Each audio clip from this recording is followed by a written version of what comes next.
My name is Luke Johnson. I've been an entrepreneur for over 30 years. I've invested particularly in areas like hospitality, food and drink. So for example, I'm sitting here at one of our bakeries, Gales in Oxford.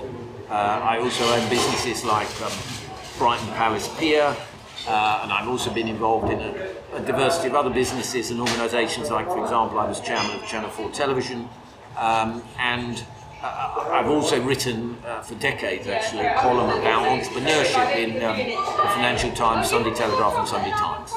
I think the way in which the government and their academic advisors have approached the pandemic has been most unfortunate. We seem to have adopted what I think of as a medieval policy, which is a universal lockdown. So essentially imprisoning all the well and healthy as well as the vulnerable in their homes, sacrificing everyone's freedoms in a way that has never before happened even in wartime. And this disproportionate and discriminatory and imprecise form of intervention, I think, has had enormous collateral harms to many aspects of society, but frankly most in particularly businesses like the hospitality industry that have been very largely unable to trade for, in many cases, 15 months. The science and the evidence behind the efficacy of lockdowns, I think, is extremely dubious. Never before have such extraordinarily invasive rules and regulations happened. So there are no studies or papers to prove that such measures are effective. And indeed, I think there's an argument to say that actually they've been counterproductive in some respects, because if you're trying to lock down the whole of society, I think you aren't focusing on those who are most at risk. We all know that from the beginning, the evidence has shown that the average age of death of those who suffered from the COVID and died is around 82, and indeed 95% of them have another comorbidity, instead of which, rather than concentrating on that specific vulnerable segment of the population, the government and their advisors have said what we have to do is restrict everyone completely right across society, and that involves a great many people being unable to work and many businesses being shut. And that's also then involved huge government subsidies to large parts of the economy in a very unsustainable fashion. This has had so many adverse consequences, unintended, such as enormous increases, hundreds of billions of increased national debt which will have to be repaid. It's involved at its peak furloughing about 11 million people, which is a vast cost, and I think creates all sorts of poor incentives, paying people to sit at home idle. It's involved, for example, shutting schools at various points, which means children are forced to stay at home, and so learning is impaired. I think it's had huge consequences for the nation's mental health, and of course, particularly for small businesses. You know, a great many larger companies have been able to survive through going online and so forth, but many small businesses don't have the reserves, so they haven't been able to fall back on savings that the company has, or companies have in their balance sheets. And for example, the business on this very street that I was involved with a brand new restaurant that we had opened just 3 months prior to lockdown. Sadly, we had to shut for good. The business had to go into bankruptcy. So all those jobs lost, all that effort and all that investment, all that passion destroyed. And you know, there are thousands of entrepreneurs and individual business owners founders who've sacrificed everything over many years often to build a business, and that's just been unilaterally shut down, and all that work and creativity and effort destroyed, not necessarily even on the basis of scientific evidence. And I think it has to be said, I'm afraid to say, that the vast majority of all the decision makers in this entire process about lockdowns, be they civil servants or government ministers or the academics, none of them have for a split second worried about losing their job or losing their savings or being furloughed at home. They've all, to a man and woman, been able to work comfortably remotely, safe in their taxpayer-funded jobs with taxpayer-funded pensions, and so they haven't had skin in the game.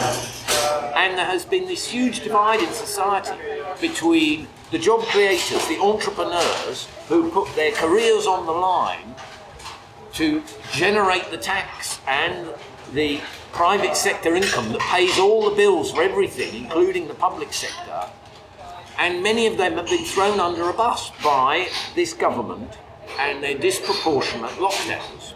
And the private sector have essentially never been at the table and discussed and debated what are the, cost-benefit, what does the cost-benefit analysis look like for these totally unprecedented interventions. And, it's been most unfortunate that I feel that representatives from industries like travel or exhibitions or hotels or restaurants or pubs or cafes have not been properly involved in the decision making. And so we have adopted these extraordinary measures, accompanied by, I'm afraid to say, a ferocious scaremongering campaign by the government.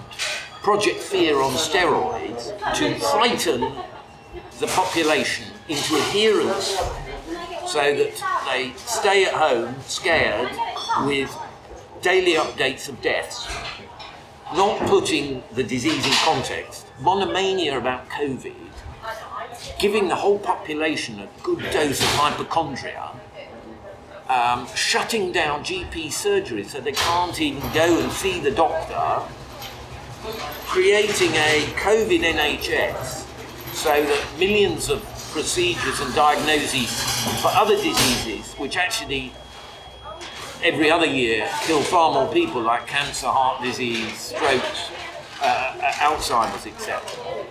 And victims of those diseases don't matter. All that matters, as far as the sage advisors and the government are concerned, is the public appearance of their behaviour towards COVID. And all these other damages aren't being properly assessed and measured. The government seems to have completely forgotten traditional measures in health economics like quality adjusted life years. That's been thrown away.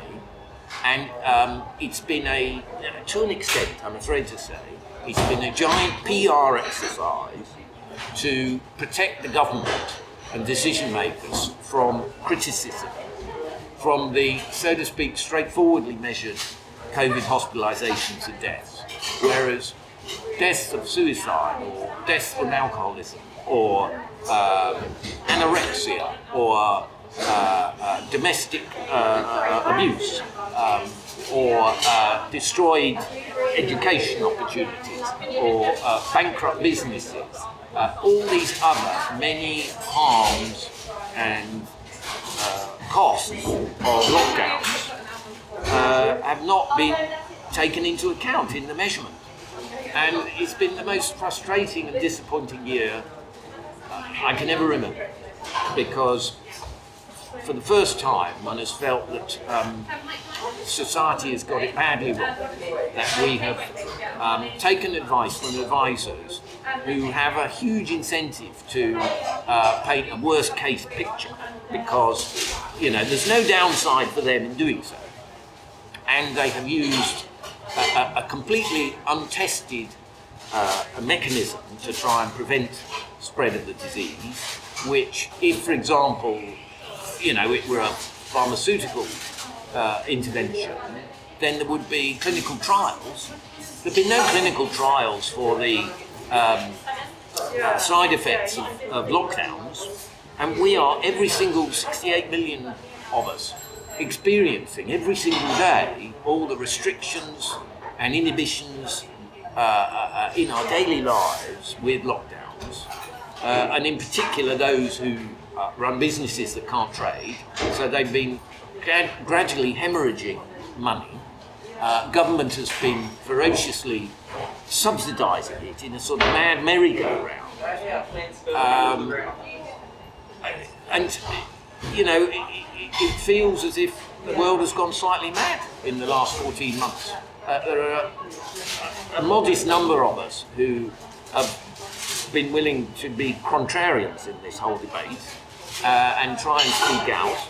It has to be said, there's been a lot of very unpleasant criticism, as if scientific debate and progress isn't actually achieved by a proper discussion, instead of which there's been a sort of totalitarian view that lockdowns are the only intervention, therefore we can no longer even discuss it. This has been, I think, extremely unhelpful and unscientific. These attempts by academics and indeed the media to just shut down any opposition whatsoever, and to deliberately, it seems to me, conflate anyone who disagrees with lockdowns with those, for example, who are anti-vaccines, which I'm most certainly not, and I think the development in this city, in Oxford, of the AstraZeneca vaccine has been a wonderful testament to British science, and indeed it's been one thing where the government has got it right, unquestionably, and indeed the rollout of the vaccine has been a great success, and so I think we can feel that's quite an achievement. But the critics of lockdowns are deliberately lumped together with those who are opposed to vaccines, treated as extremists and pariahs. And so it's taken, especially for those academics, I think, who have spoken out, those medics who've been willing to stand up and be counted and say, what about the other harms of lockdowns? I admire them greatly, because in a way they face being ostracised by their fellow professionals. But I think it's quite right that there are these dissenting views, because I think the case for lockdowns is far from proven. And there are many examples of places like Sweden and Florida and Texas and others which suggest that lockdowns are by no means effective, by no means the only way that the disease can be handled. And the damage that they cause, both short and long term, quite a lot of people don't even want to measure, because they're worried that the facts will show that this was a tremendous mistake, these lockdowns, and they have such a sunk cost in defending them. They have such overwhelming confirmation bias in believing that lockdowns are the only answer. And I'm afraid to say, I think amongst SAGE and various other parties who unanimously, apparently, supported lockdowns, there's been a big dose of groupthink, where anyone I read who disagreed with the majority view that lockdowns were the only way was threatened with being cast out. And, this is simply not the scientific method in action.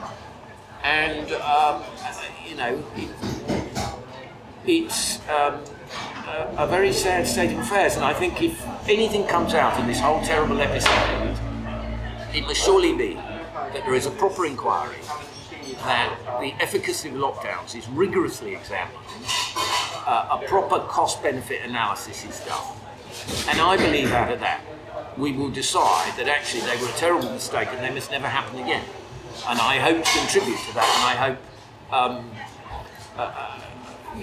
the work you are doing at Collateral Global will contribute to that debate, and that we will see a very much more considered and balanced conversation with some sensible conclusions.